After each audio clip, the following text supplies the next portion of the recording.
Assalamualaikum warahmatullahi wabarakatuh. Nama saya Dimas Kaisanuroda dari kelas 11 TKJ 3. Saya akan mempresentasikan tentang materi teknologi layanan jaringan atau TLJ.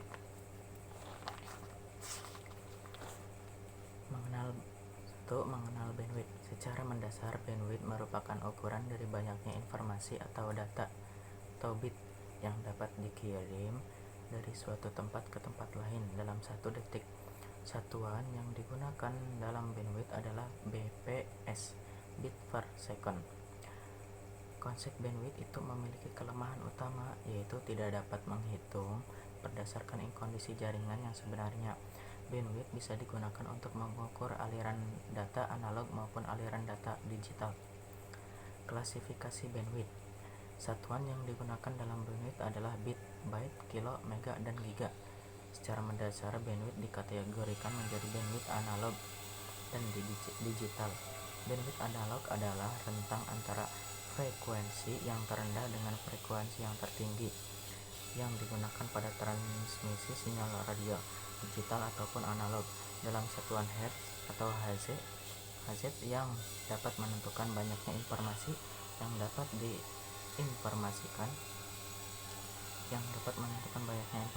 dan yang dapat ditransmisikan dalam suatu saat. Adapun bandwidth digital adalah suatu jumlah atau banyaknya data atau bit yang dapat dikirimkan dan diterima melalui sebuah saluran komunikasi tanpa adanya distorsi yang dicapai waktu dalam 1 detik. Secara teori, untuk bandwidth berukuran 10 Mbps atau 10.000 kbps dapat mengirim atau menerima 400 email dalam 1 detik. Adapun untuk bandwidth 20 MB atau 20.000 kbps dapat mengirim atau menerima 800 email dalam 1 detik. Dengan demikian, makin banyak email yang dapat dikirim atau diterima, maka arus transportasi data akan makin lancar dan kecepatan akses juga akan makin besar. Konsep bandwidth.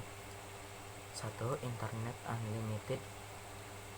Pada istilah internet, kuota identik dengan alokasi atau jatah yang diberikan ISP untuk pelanggan sebagai batas penggunaan internet dalam bentuk kecepatan atau internet speed, atau bandwidth atau jatah berupa volume akumulasi total data yang dapat didownload dalam satuan MB atau GB.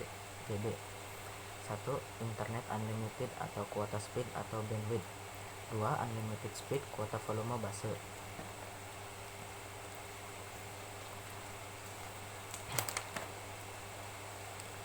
C. Fungsi bandwidth.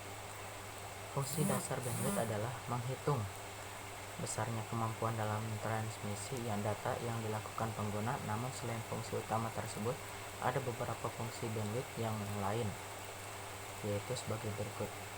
1. Media transfer data. Fungsi bandwidth sebagai media transfer data merupakan fungsi utama dan hampir berlaku di berbagai jaringan komputer. 2. Pembatas kecepatan transfer data. Bandwidth juga digunakan sebagai pembatas kecepatan transfer data. Biasanya fungsi ini diterapkan oleh administrator jaringan dalam mengelola jaringan apabila terdapat pengguna akses data tertentu yang membutuhkan banyak bandwidth. Dan yang ketiga, pembatas volume data. Fungsi ini merupakan fungsi yang paling sering dirasakan, di mana bandwidth dapat membatasi jumlah data yang dapat ditransfer dalam waktu tertentu, misalnya 2 GB per bulan. Pengertian throughput. Hal yang perlu dipahami bahwa throughput tidak mungkin lebih besar dari bandwidth yang telah ditentukan, tetapi throughput bisa lebih kecil dari yang telah ditentukan. Dengan demikian, bandwidth yang sebenarnya adalah 200 KB atau 5 detik sama dengan 40 kbps.